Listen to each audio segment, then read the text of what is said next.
What's going on, everybody? It's Olsen here. Back again with our Raw review for the week. The 7th of August 2017. From what I could tell, again this week, I apologise, I did miss the show. I've been working very hard while the show was on. We had quite an interesting show, some decent matches. We had announcements regarding SummerSlam, we had new number one contenders, we had a last man standing match, and a lot of other things happened in the show. So from some sort of breaking news today, I've just read on the internet that Eva Marie has come to terms with leaving the WWE. I thought she had left a long time ago.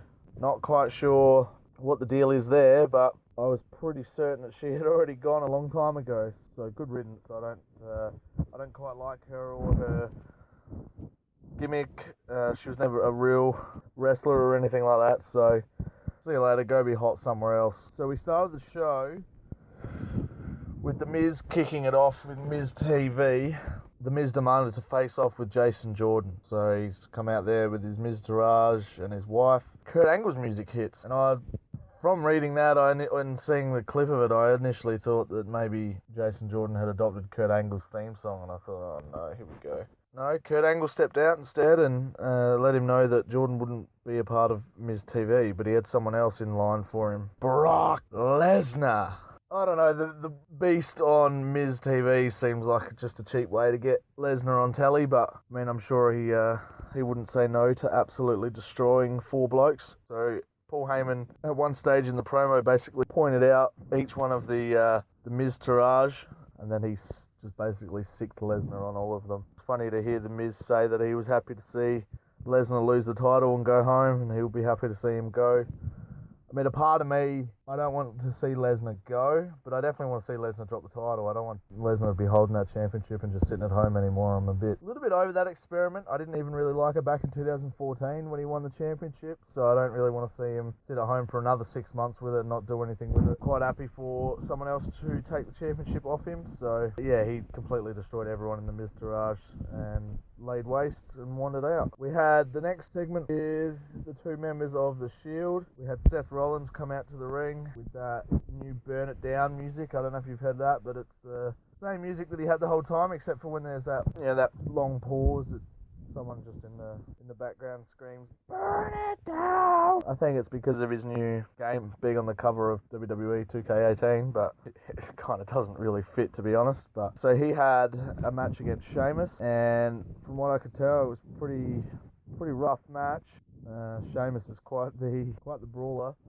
Sheamus ended up winning in the end, so that's a bit interesting. But Cesaro was the influence really that affected that win, so they're obviously clicking on all cylinders at the moment, Cesaro and Sheamus, so that's a good thing in a way, because they're a good team. I don't mind those guys. They're a good badass team. They're two European dudes that can kick the shit out of anybody, so that's, I have no problem with them. I don't really want to see Ambrose and Rollins going for the tag titles at the moment. I think that they are better off single competitors and going after, say, the Intercontinental Championship and making more of that. I mean, I know Dean Ambrose has been the last however many months after that Intercontinental Championship since he left Raw. So let's just leave it at that. Just maybe give Seth Rollins a run at the Intercontinental Championship. There's nothing wrong with that. So Cesaro and Sheamus beat the crap out of him. They bring Seth in the ring and hit their tag finisher. The Lunatic Fringe is apparently done helping his former brother. After Rollins and Ambrose bicker backstage, Jason Jordan had a match. So he was originally supposed to face Curtis Axel, but Curtis Axel wasn't cleared to compete because Brock Lesnar gave him an F5, so he's obviously weak as piss. We had a match with Jason Jordan versus a local jobber. He basically kicked the crap out of him and beat him. He's a bit of a beast though, Jason Jordan. So now we had one sad thing we did have was we had Bayley come out to speak about her injury, the poor thing. She will not be fighting at SummerSlam. She's done her shoulder. Will not be back for quite a while. Disappointing. I mean, I do like Bayley, but the crowd just didn't really give a shit. To what I'm reading, they sounded like they were just over it. I mean, that sucks, but look, I hope she gets better and I hope she's back soon because she is a good wrestler and we do need to remember how lucky we are to have her instead of people like bloody Lana and Maurice and even Marie, of these sort of people that can't wrestle. So we had a triple threat match. Really, it was only ever going to be one person. It was Sasha Banks versus Alicia Fox versus Emma. They're not going to give Alicia Fox or Emma a title match at SummerSlam, believe me. So Sasha Banks was obviously the only obvious choice there. So she won with the bank statement on on Emma. Alexa Bliss sat in on commentary. Apparently the crowd wanted Emma to win. I don't think Emma should be the number one contender at SummerSlam. I agree with the booking there. I think Sasha Banks is the way to go. She's much more over in my opinion, so I'm not too worried about that. We also have an interview backstage with Braun Strowman, basically saying he's going to rip Roman Reigns from limb to limb in their last man standing match. After that, we have a replay of last week of Big Show knocking out Big Cass, and then Enzo heads to the ring to cut a promo. I heard a few things throughout the week that Enzo's landed himself in a little bit of hot water, and even in I think, was it Edge and Christian's podcast? Enzo's rubbing a lot of people the wrong way, and a lot of boys inside the locker room aren't too happy with him and his antics. So that's kind of funny to listen to. Enzo brings out the Big Show.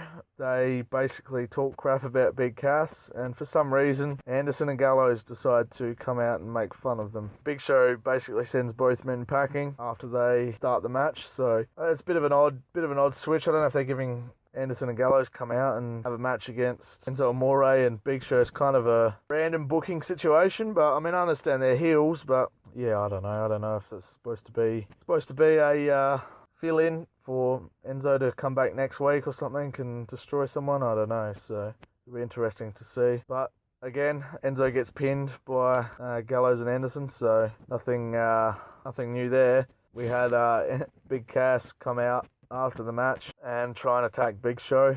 Enzo tried to stop him, but gets absolutely smashed into the barricade. And again, we had Big Show knocking out Big Cass. So quite interesting there that Cass was trying to wreak havoc on everybody, but Big Show just knocks him out again for the second week in a row. So following that, we had Finn Balor. Finn Balor comes to Toronto to declare that the Toronto crowd are a part of the Balor Club. There was a massive "Too Sweet" chant starting. Balor responds to that before saying a promo about beating up Bray Wyatt last week. Balor tells Wyatt that the next time he takes a shot, he'd better not miss. The lights go out, Wyatt appears in the ring. Balor is sitting on the turnbuckle waiting for him, and the carnage begins. The lights go out again, Wyatt disappears. He reappears on the big screen laughing. Says he understands why the crowd loves Balor, but he will still take him down. A little bit of nothing there. I still hopefully they lead to have a decent match at SummerSlam. I believe they will. I think all the stuff that Balor's been through in the last 12 months, from last year getting hurt at SummerSlam, it's come full circle for him. So it'll be good to see him have a decent match at SummerSlam with Bray Wyatt. I mean, I know Bray Wyatt's lost a bit of his mystique, I guess you would say, but it'd be good to see Bray Wyatt have a decent match at SummerSlam too. It could be the launching pad for both of them. Basically, again, you know, if they tear the house down in a pretty stacked show, then it's going to be interesting to see if Finn Balor can chase after some championships in the near future, because it would be exciting to see him back in the hunt for that sort of thing. So, but again, that's just my personal opinion. Who knows? They might have a long drawn out plan for him all the way to WrestleMania with Bray Wyatt, so who knows? Then we had Dean Ambrose versus Cesaro in a singles match again, with Sheamus being at ringside for Cesaro. So Ambrose ends up winning with a roll-up. Again, quite a long match. From what it sounded like it was a pretty exciting match. I mean, the two guys, they're fantastic workers, Ambrose and Cesaro. So, I mean, in my opinion, that could be a world championship feud, you know, if they put enough time into them and all that sort of stuff. So, again, I don't particularly want to see them in a tag title feud, but Cesaro and Rollins, that could be a world title feud easily. Their matches, can you imagine the matches those guys would have? That would be fantastic. Sheamus attacks Ambrose after the bell, but Rollins runs into the ring to make the save. Rollins drives them away. The crowd chants yes as they have a staring contest. Ambrose looks pretty pissed, but he sticks out his fist anyway. Rollins looks at it for a long time before shaking his head and walking away.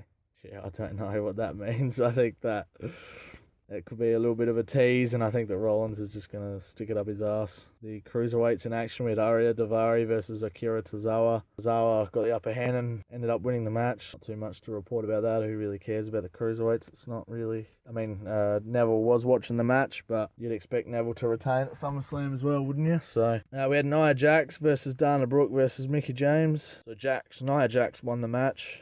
From what it sounds like, she'll face Sasha Banks next week in a number one contenders match. Sasha Banks was the number one contender for the championship, but that should be another fairly decent match with Nia Jax and Sasha Banks. So, the first of 2 triple threat matches. Okay, so I did read that wrong, but that's okay. So Nia Jax versus Sasha Banks next week in a number one contenders match for the women's championship. So that should be a decent match, and they'll have probably Alexa Bliss at ringside again, and I wouldn't mind seeing Nia Jax get over in that match and then squash the shit out of Alexa Bliss. I do rate Nia Jax. I think that she could be a completely dominant heel champion for a very long time, and could be a lot of exciting chases from a lot of good girls. I think that the WWE probably will go with Sasha Banks versus Alexa Bliss and probably continue Alexa Bliss's reign. Even though I'm not that big of an Alexa Bliss fan. I don't see what the hype is all about, but not much you can do about that. So we had a Goldust promo afterwards, pretty random from what it sounded like. We had the Last Man Standing match up next, with Big Cass also asking for Enzo to be in a shark cage for his match against Big Show at SummerSlam. So they are going to go with the Giant versus Giant match at SummerSlam. So that should be a bit interesting. You think that definitely Big Cass will get the win there after Big Show's knocked him out 2 weeks in a row at Raw. So Big Cass asking for a shark cage match is pretty interesting, because it's the second time in 2017 that we've had a shark cage match, and I don't even remember the last time after that if there was ever one before. So that's a bit interesting, but I guess we'll see how that match goes. I'd rather them have a cage match or something like that. I haven't seen the WWE put on a cage match in a very long time, so I don't know if that's a dying breed of match, but I sincerely hope that it wouldn't be. So we had the main event, which was the Last Man Standing match. During Roman's entrance, Braun gets the upper hand and attacks him, and the ref rings the bell. So a bit of an unfair start for Roman Reigns, but we had a fairly long match. Braun Strowman completely dominated the start of it, and then Roman Reigns did his usual 2-move comeback and did a Superman punch and all that sort of stuff, and he really is just dead boring to watch. They brought the Steel Steps into the match. It was interesting to watch. We had Samoa Joe interfere later on in the match. They brought out the tables, up taking Reigns out of the ring and chucking him into the LED wall on the stage. Samoa Joe interfere, grab Roman Reigns in the coquina clutch, chokes out the big dog, and both men were left lying. Braun popped up at the last second to win the match, so there you go. Braun Strowman won the match. So I really can't tell what they're going to do ahead of SummerSlam. Got one more Raw before SummerSlam. You've had Roman Reigns pick up 2 wins. You've had Braun Strowman pick up a win. So, I mean, who knows? They probably could go with someone like Samoa Joe, but don't see it happening. I'd really like to see Braun Strowman pick up the win. I think that definitely think his time is now for a WWE title run. I'd like to see him have a feud against people like Seth Rollins and Dean Ambrose, someone like Cesaro, or you could have these babyface matches against Braun Strowman, because he's such a believable big dude that's such a badass. I mean, you've got probably 3 months, 6 months worth of feuds just with Roman Reigns, Samoa Joe, and Brock Lesnar probably coming back at Survivor Series for his rematch. You could have a triple threat match at the pay-per-view after SummerSlam, and then Brock has his rematch at Survivor Series, and who knows from there onwards. But it'll be interesting to see what the deal is with that match. So from what I could tell, we didn't have the Hardy Boys or anything like that on the show either. There was news that one of the guys from the Revival, Dawson, had hurt his shoulder, so he won't be competing at SummerSlam. So that sort of takes wind out of the sails for the Hardy Boys match at SummerSlam, so it looks like that won't be happening anymore. Yeah, so I don't know what they're going to do if they can interject into the Cesaro-Sheamus feud with Seth Rollins and Dean Ambrose. I don't know, but I don't think that they'll have a match at SummerSlam now anymore, so it'll be interesting to see what happens, but I'm certainly looking forward to SummerSlam. More so on the SmackDown side. The most interesting part about it is, to me, all the SmackDown matches except for Universal Championship match. That's about the only interesting thing going on Raw at the moment. I don't really see the same Sheamus and Cesaro feud with Seth Rollins and Dean Ambrose. I mean, we've seen so much of Seth Rollins and Dean Ambrose in the past, and it's definitely run its course. You know, we've got Alexa Bliss versus Sasha Banks. Alexa Bliss doesn't really do it for me, so I'm not too interested in that. We've got The Miz. I don't even know who he's going to be facing. Maybe Jason Jordan. Pretty clear on that as well. It's a bit of a joke, so I want The Miz to keep the Intercontinental Championship. I wouldn't want him to be losing that at all, so it's going to be interesting to see what SmackDown matches are added as well, if there's going to be any more added, but I'm definitely more invested in the SmackDown brand at the moment, because Raw is pushing up a bit of hot poo at the moment. I'm not quite enjoying Raw, so make sure you stick around for tomorrow. I'll be putting up my SmackDown review, and I'll give you all my thoughts on that. So thank you everybody so much for listening. I really appreciate all the support. Make sure you give this a like and a subscribe, and I'll see you in my next review. Bye. What's going on, everybody? It's awesome.